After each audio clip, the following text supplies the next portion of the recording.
सुप्रभात बच्चों, स्वागत है आप सभी का आज की हिंदी के क्लास में। आशा करती हूँ आप सभी कुशल होंगे। बच्चों, आज हम लोग इस वीडियो में पाठ 10 गांव बड़ा या शहर का अध्ययन करने जा रहे हैं, जो कि एक संवादात्मक पाठ है। संवाद यानी बातचीत। इस पाठ के अंतर्गत गांव और शहरों की कमियों और विशेषताओं को उद्धृत किया गया है। गांव और शहर एक संवाद के माध्यम से प्रस्तुत किए गए हैं।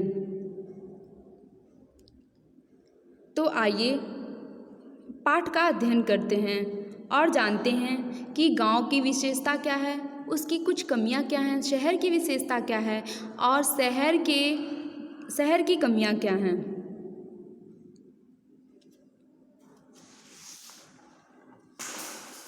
एक दिन राह चलते एक गांव और शहर आपस में टकरा गए। दोनों को अपनी अपनी खूबियों पर गर्व था, इसलिए दोनों में भेंट होते ही बहस छिड़ गई। प्रारंभ में दोनों के बीच तकरार हुई, लेकिन अंत सुखद रहा।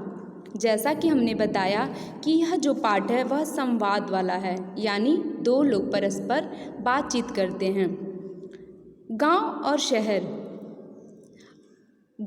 शहर आपस में संवाद के माध्यम से प्रस्तुत किया गया है, और गांव अपनी विशेषता को बताता है तो शहर अपनी विशेषता को बताता है, और ये एक दूसरे की कमियों को जागृत करते हैं। गांव कहता है, कहो भाई शहर, बहुत सीना तान कर चल रहे हो, क्या बात है। गांव मिलता है शहर से और वह बोलता है कि क्या बात है। शहर कहता है, तो क्या अपनी शेखी बघाड़ने से तुम मेरे बराबर हो जाओगे। तुम्हें क्या पता कि शहर में रहने वालों का जीवन कितना सुखमय, सुविधा संपन्न और आमोद प्रमोद से पूर्ण होता है। गांव को अब गांव वाले भी नहीं पूछते, सब मेरी ओर भाग रहे हैं। शहर अपनी विशेषताओं को बताते हुए कहता है गांव से कि तुम क्या जानोगे कि शहर का जीवन कितना सुखमय है और यहाँ पर सारी सुख सुविधाएं उपलब्ध हैं।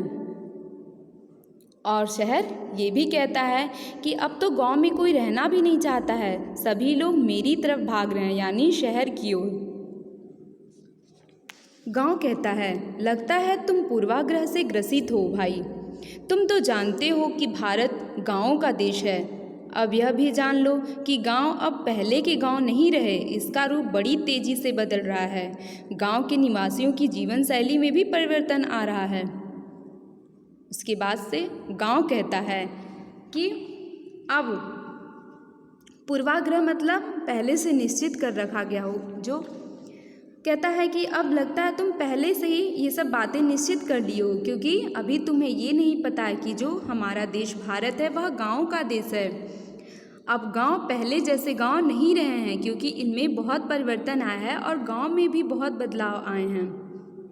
गांव के निवासियों की जीवन शैली जो है, रहन सहन है और जीवनचर्या है, वह उसमें भी बहुत परिवर्तन आया है। शहर कहता है, अरे भाई, क्यों अपनी मुँह मियाँ मिट्टी बन रहे हो, यानी अपनी तारीफ क्यों कर रहे हो।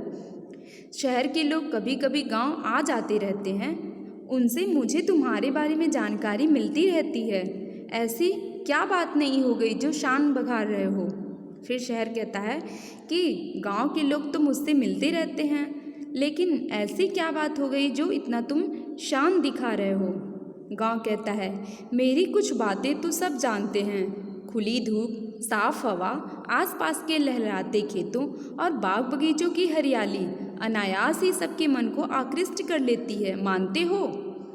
गांव कहता है कि मुझे बताने की ज़रूरत नहीं है, क्योंकि कुछ चीज़ें तो ऐसी हैं जो सब जानते हैं, जैसे खुली धूप, क्योंकि आप सबको पता है कि गांव में धूप जो होता है वह खुला मिलता है। साफ हवा और स्वच्छ हवा मिलती है, साफ हवा मिलती है।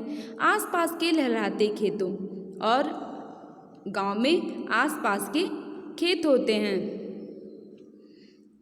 बाग बगीचों की हरियाली, और बाग बगीचों में हमेशा हरियाली ही रहती है। ये सब सबके मन को आकृष्ट कर लेती है। यह बात तुम मानते हो कि नहीं? यह गांव कहता है। शहर फिर कहता है, मानता हूँ, पर गांव के निवासियों की जीवन शैली के बारे में कौन सी उल्लेखनीय बात बताना चाह रहे थे? तुम्हारे यहाँ शौचालय और स्नानघर की व्यवस्था तो है ही नहीं।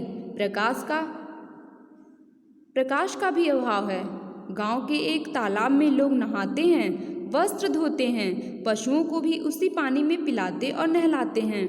वे आसपास के स्थान की भी गंदा करते हैं। प्रदूषण केवल धुआं या धूल से नहीं होता, बल्कि गंदे स्थान, गंदी वस्तुओं और गंदे जल से भी होता है।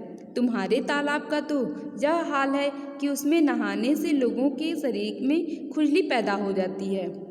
अब शहर गांव की कमियों को निकालते हुए कहता है कि तुम्हारे यहाँ तो शौचालय और स्नानघर की भी व्यवस्था नहीं है, और लोग एक तालाब होता है, उसी में कपड़े धोते हैं और उसी में नहाते भी हैं, और उसी तालाब में पशुओं को भी नहलाते हैं, जिसकी वजह से लोगों के शरीर में खुजली होती है, और यह एक प्रकार से बीमारी है। और लोग गंदी वस्तुओं और गंदे जल का भी प्रयोग करते हैं।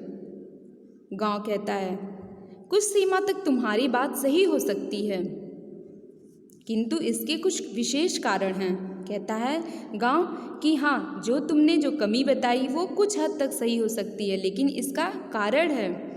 पहले गांव में आबादी कम थी, तब तालाब का पानी इतना गंदा नहीं होता था, लेकिन अब गांव की जनसंख्या कई गुना बढ़ गई है, जिसका प्रभाव सफाई पर तो पड़ेगा ही। अब गांव कहता है कि इसका कारण यह है जनसंख्या, क्योंकि पहले गांव में आबादी कम थी, जिसके कारण जो तालाब लोग प्रयोग करते थे वह उतना गंदा नहीं होता था। इसके अलावा परिवार बढ़ने से खेतों में भी कई बंटवारा हुआ है, जिससे अब लोगों के पास छोटे छोटे खेत हो गए हैं। लेकिन तुम यह न समझो कि तुम्हें तुम्हारी परिस्थिति का पता नहीं है। जनसंख्या वृद्धि के परिणाम में तो तुम्हें भी भुगतने पड़ रहे हैं। मुझे तुम्हारे बारे में भी बहुत कुछ पता है। पुनः गांव कहता है कि जो भी तुम गंदगी बता रहे हो गांव की, वो कुछ हद तक सही है, लेकिन इसका मुख्य कारण है जनसंख्या। गांव पुनः शहर की कमियों को बताते हुए कहता है कि तुम्हारे यहाँ भी तो यही हाल है, क्योंकि तुम्हारे यहाँ भी जनसंख्या की कमी नहीं है, तुम्हारे यहाँ भी बहुत जनसंख्या है, और इसके कारण लोगों को क्या क्या परेशानी झेलनी पड़ती है। अब यह गांव बताता है शहर को। शहर, क्यों नहीं, तुम्हें मेरे बारे में सब पता होगा, लेकिन मेरे यहाँ लोगों की दशा गांव वालों की तरह नहीं है। अब शहर कहता है कि कुछ भी हो, भले ही तुम्हें कुछ पता हो, लेकिन जो हम लोग की दशा तुम्हारे गांव वालों की तरह तो बिल्कुल नहीं है। गांव कहता है, ऐसा कहकर तुम मेरी आंखों में धूल नहीं झोंक सकते, मतलब तुम कुछ भी अनदेखा नहीं कर सकते हो। अरे, तुम्हारे तो कई मोहल्ले ऐसे हैं जहाँ कई मंजिल ऊंचे और आपस में सटे मकानों की वजह से लोगों को सूर्य के दर्शन भी नहीं हो पाते। अब गांव कहता है कि तुम मेरी आंखों में धूल मत झोंको, क्योंकि मैं सब देख रहा हूँ, सब जानता हूँ। क्योंकि शहर में जो सटे सटे मकान हैं, उसकी वजह से लोगों को सूर्य का प्रकाश नहीं मिल पाता है।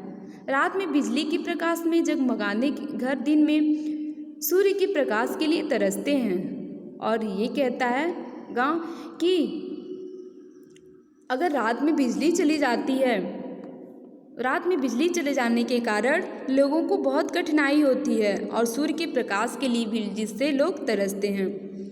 शहर कहता है, स्वच्छ वायु और सूर्य के प्रकाश की सुलभता पर ही तुम इतना इतरा रहे हो, क्योंकि गांव ने बताया था कि वहाँ पर गांव में स्वच्छ वायु और साफ मिलती है।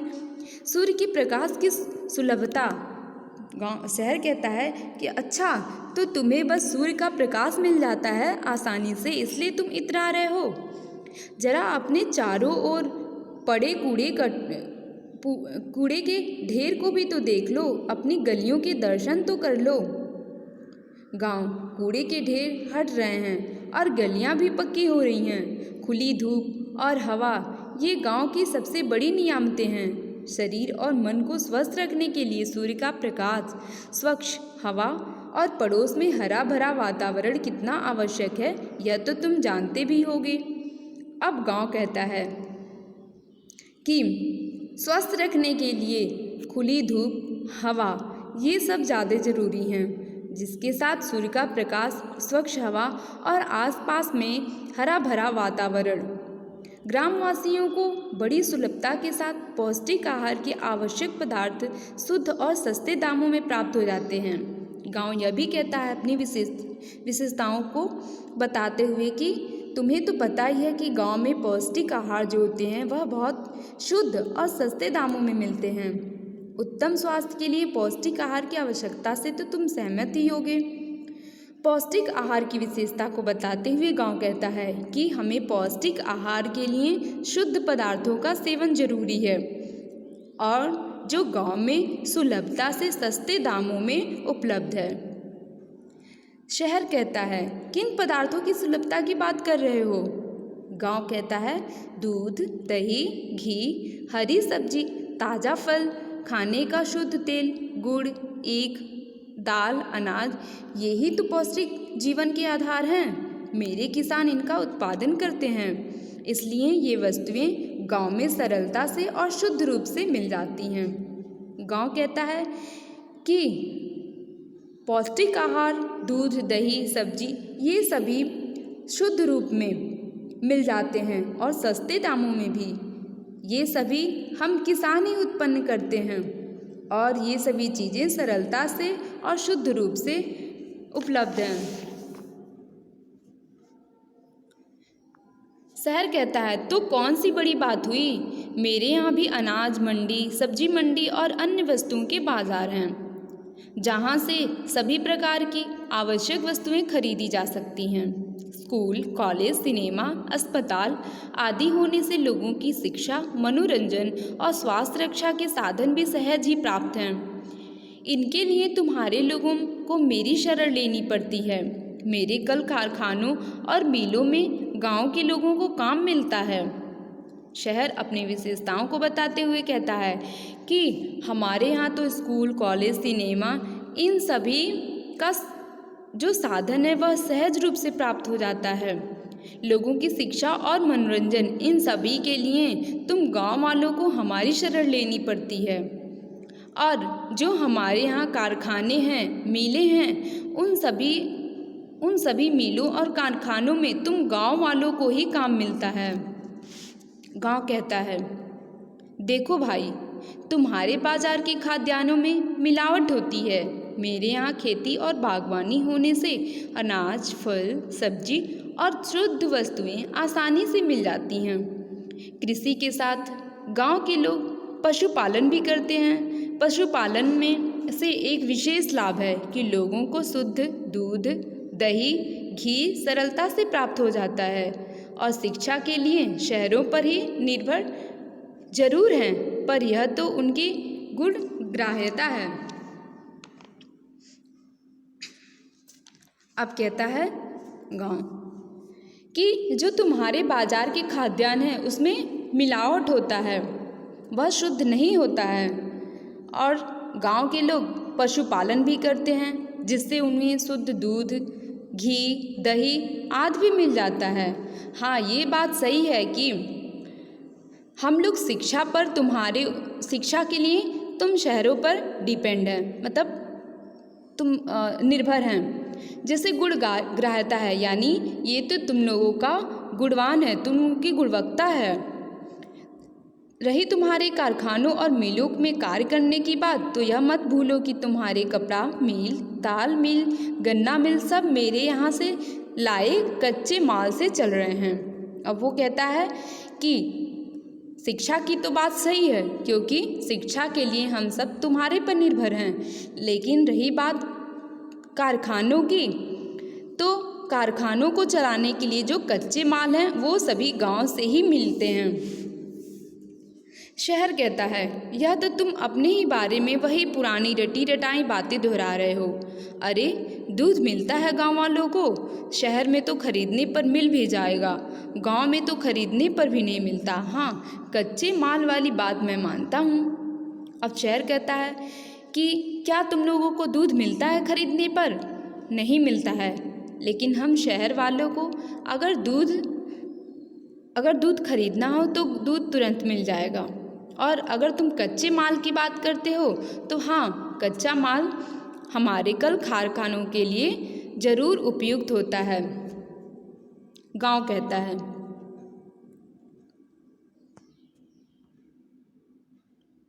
भैया फालतू दूध को शहर में भेज दिया जाता है, इसके लिए तो तुम्हें धन्यवाद देना चाहिए।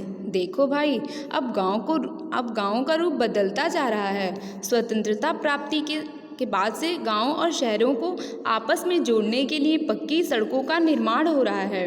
शिक्षा और स्वास्थ्य रक्षा की सुविधाओं के प्रसार के लिए गांव-गांव में स्कूल और अनौपचारिक शिक्षा केंद्र और थोड़ी थोड़ी दूर पर अस्पताल खोले गए हैं। गांव कहता है कि स्वतंत्रता प्राप्ति के बाद अब गांव का जो माहौल है उसमें भी परिवर्तन आ रहा है, क्योंकि गांव और शहरों को जोड़ने के लिए पक्की सड़कों का निर्माण हो रहा है और शिक्षा के लिए भी गांव में सुविधाएं उपलब्ध करवाई जा रही हैं, जैसे गांव-गांव में स्कूल और अनौपचारिक शिक्षा केंद्र।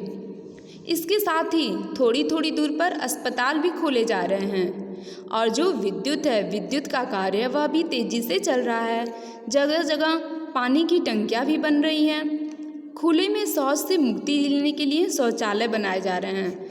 ये सभी गांव की जो परिवर्तित स्थिति है वह बताते हुए कहता है कि गांव में अब पहले जैसा नहीं है, उसमें भी परिवर्तन आ रहे हैं, क्योंकि विद्युत का कार्य भी तेज़ी से चल रहा है। जगह जगह पानी की टंकियां रखवाई जा रही हैं और खुले में शौचालय से मुक्ति करने के लिए शौचालय बनवाए जा रहे हैं।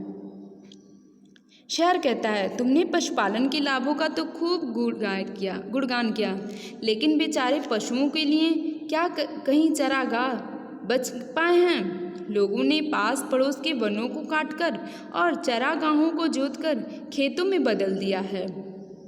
ऐसा लगता है कि वन संपदा और पास पड़ोस की हरियाली के लाभों को गांव के लोग भूल गए हैं। अब शहर कहता है कि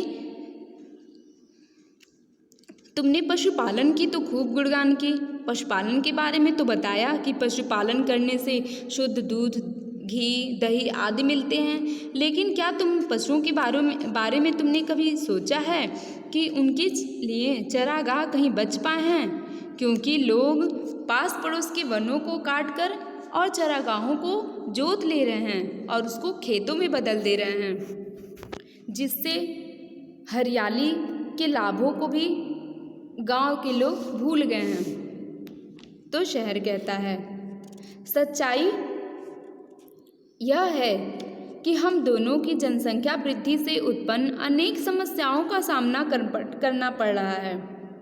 मेरे ऊपर दोहरी मार पड़ी है। एक ओर तो मेरे क्षेत्र में जनसंख्या बढ़ती जा रही है और दूसरी ओर तुम्हारे यहाँ के बहुत से युवकों ने नौकरी या रोजगार पाने के उद्देश्य से मेरे क्षेत्र में आकर डेरा जमाया। इस प्रकार निरंतर जनसंख्या बढ़ने से सबको शिक्षा, स्वास्थ्य, सुरक्षा, रोजगार, आवास आदि की सुविधाएं सुलभ कराना कठिन होता जा रहा है। हाँ, यह बात अवश्य है कि जनसंख्या वृद्धि के परिणामों के बारे में लोग सचेत होने लगे हैं। हरियाली लाने के बारे में लोगों में चेतना आई है। गांव और शहर दोनों क्षेत्रों में सामाजिक वानिकी और वृक्षारोपण का कार्यक्रम चलाकर हरियाली बढ़ाने के प्रयास किए जा रहे हैं। यह एक शुभ लक्षण है। अब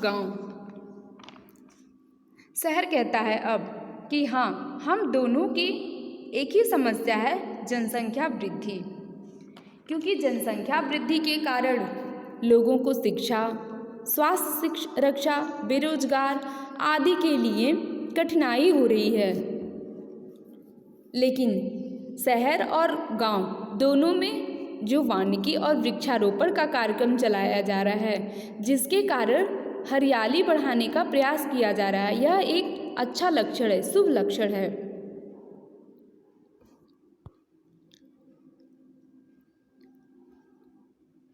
गांव कहता है, यह बात तो ठीक है, लेकिन मुझे तुम्हारे बढ़ते आकार से खतरा है। बढ़ी हुई जनसंख्या को आवास की सुविधाएं सुलभ कराने के लिए नई नई आवासीय बस्तियों का विकास किया जा रहा है।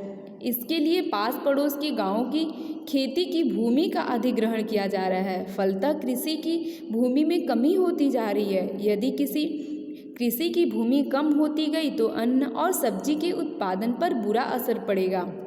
अब गांव कहता है, चलो यह बात तो ठीक है कि वानिकी और वृक्षारोपण का जो कार्यक्रम हो रहा है उसके लिए हरियाली बढ़ेगी, लेकिन गांव कहता है कि तुम लोग के एक बात से मुझे खतरा है, जो कि जनसंख्या आवास के लिए जो सुविधाएं बनाई जा रही हैं सुलभ कराने के लिए, जैसे नई नई आवासीय बस्तियां, इसके लिए मुझे खतरा है, क्योंकि पास पड़ोस के गांवों को खेती की भूमि का अधिग्रहण किया जा रहा है। खेती की भूमि ले ली जा रही है, उस पर अधिकार द्वारा मतलब उसको ले लिया जा रहा है, जिसके कारण जो खेती के लिए भूमि है, कृषि के लिए भूमि है, उसमें कमी आ रही है। और जब कृषि की भूमि में कमी आएगी तो अन्न और सब्जी के उत्पादन पर भी बुरा प्रभाव पड़ेगा। शहर कहता है, परिवार चाहे शहर में रहे या गांव में, लोगों को समझदारी से काम करना होगा। यदि परिवार का आकार छोटा होगा तो सभी सदस्यों को भोजन, आवास, शिक्षा, स्वास्थ्य, मनोरंजन आदि की उचित सुविधाएं प्राप्त करना सरल होगा। अब शहर कहता है कि जब जनसंख्या यानी परिवार छोटा होगा तो सभी को आवास, शिक्षा, स्वास्थ्य और मनोरंजन, इन सभी प्रकार की सुविधाएं आसानी से मिल सकेंगी।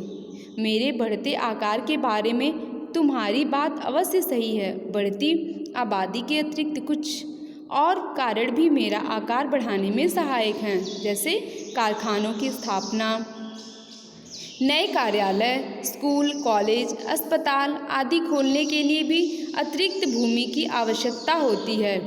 परंतु मेरे क्षेत्र में बने सामान का लाभ गांव और शहरों दोनों को जगहों को लोग उठाएंगे। वो कहता है कि हाँ, मैं मानता हूँ कि जो भूमि अधिग्रहण है यह गलत बात है, लेकिन कारखानों की स्थापना, नए स्कूल और कॉलेज के लिए भूमि का लेना आवश्यक है, क्योंकि यहाँ पर जो सामान बनेंगे और यहाँ के जो लाभ होंगे वह गांव और शहर दोनों के लोग उठा सकेंगे। गांव कहता है, हाँ, सत्य तो यह है कि लोगों को जीवन की आवश्यक वस्तुओं को सुलभ कराने में हम दोनों का योगदान रहता है।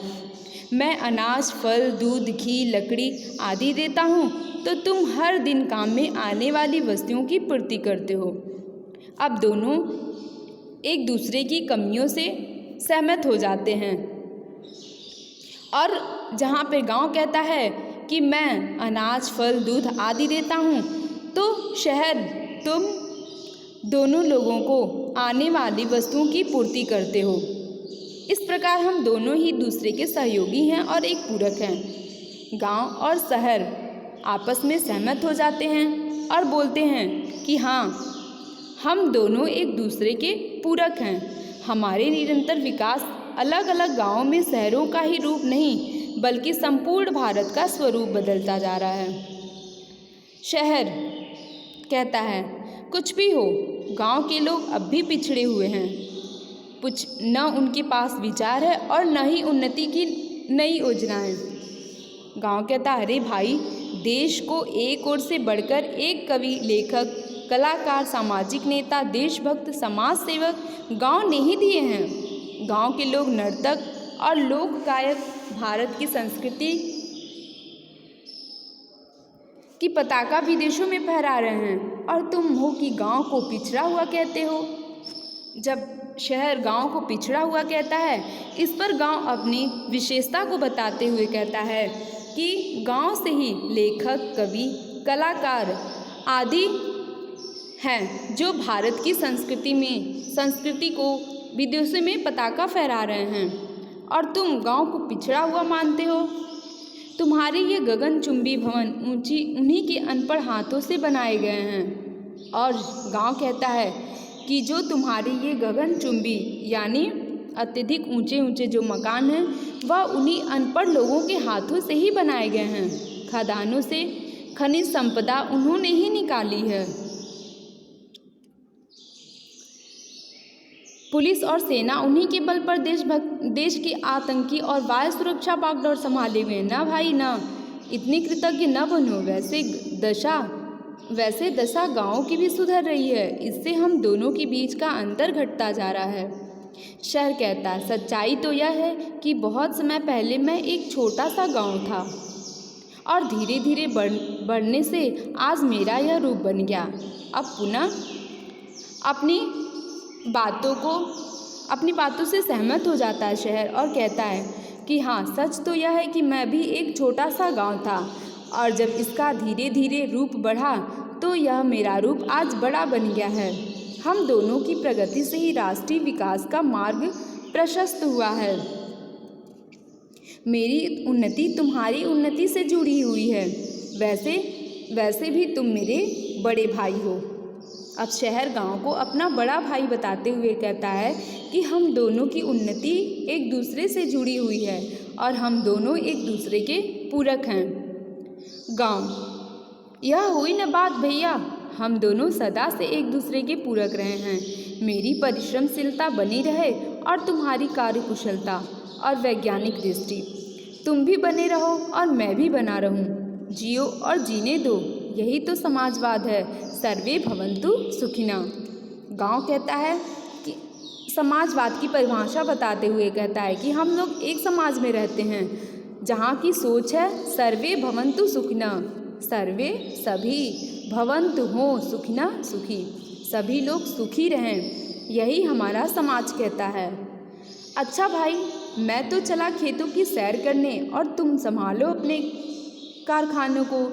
बस एक अंतिम प्रार्थना है कि पश्चिम की चटक मटक की नकल से भटक मत जाना। कहता है गांव की जो पाश्चात्य सभ्यता है, जो पश्चिमी सभ्यता है, उससे तुम भटक मत जाना और प्रगति की चौकाचौंध में मुझे भूल मत जाना। गांव कहता है शहर से कि तुम मुझे भूल मत जाना। याद रखना कि भारत की आत्मा गाँव में ही निवास करती है। और गांव अंत में शहर से यह कहता है कि हम दोनों एक दूसरे के पूरक हैं। हम दोनों जिएंगे और समाज का जो सोच है सर्वे भवन्तु सुखिनः, इसी दृष्टि से जिएंगे। और शहर, तुम पाश्चात्य संस्कृति को लेकर के हमें भूल मत जाना, क्योंकि ये बात याद रखना कि जो भारत की आत्मा है वह गांव में ही निवास करती है। बच्चों, यह पाठ यहीं पर समाप्त होता है। आपने देखा कि इस पाठ के अंत में